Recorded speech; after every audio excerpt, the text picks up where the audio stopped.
Ravenswood, West Virginia, a small town nestled in the mountains, 1985. The air was crisp, the leaves turning shades of orange and red. It was Halloween night. The streets were filled with the laughter of children in costumes, but a group of friends weren't thinking about candy. They were thinking about the Ravens forest at the edge of town. The forest was a scar on the landscape, a reminder of Ravenswood's past. It had been avoided for years, deemed too dangerous. Legends surrounded the forest, stories of wanderers lost in the darkness, whispers of strange lights and eerie sounds coming from within. The group of friends, dared by the older kids, decided to explore the forest. They were young and foolish, their courage fueled by the thrill of Halloween night. They knew the stories, but they didn't believe them. Not really.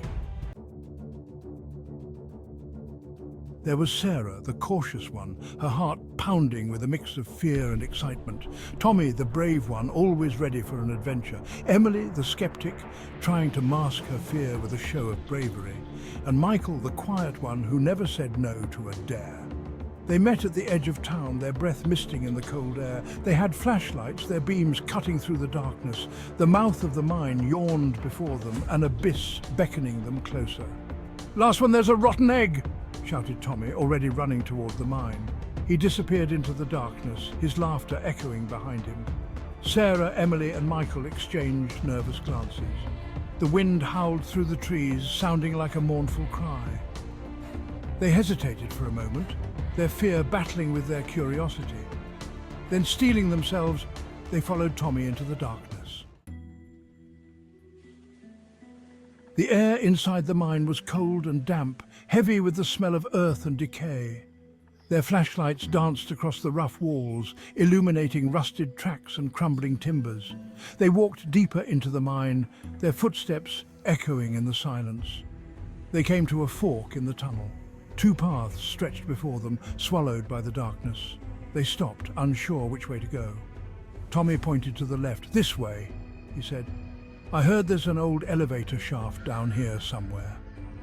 They followed the tunnel, their hearts pounding in their chests.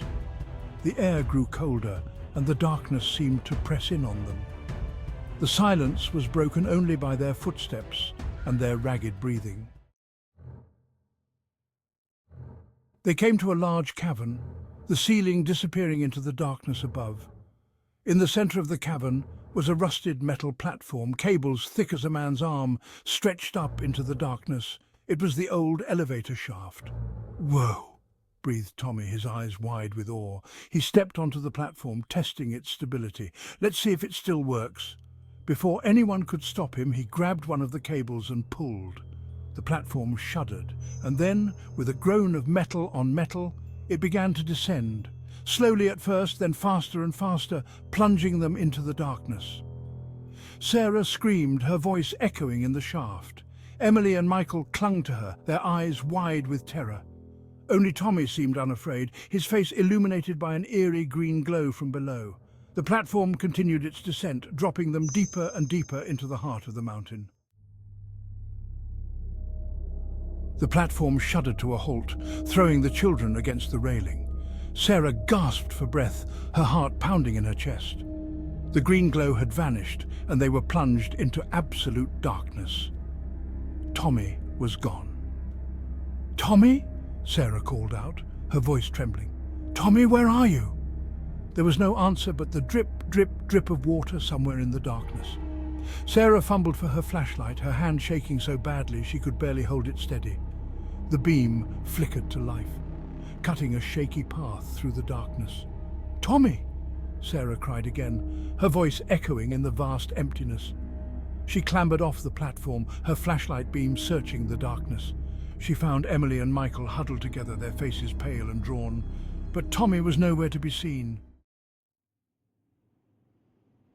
Sarah, Emily and Michael found their way back to the surface. They emerged from the mine, blinking in the pale moonlight. They were shaken, terrified, and missing their friend. They told their story, but no one believed them. Not really. Searches were conducted, but no trace of Tommy was ever found. The mine remained closed, a silent sentinel at the edge of town. The laughter of children on Halloween night seemed to fade. A pall had fallen over Ravenswood.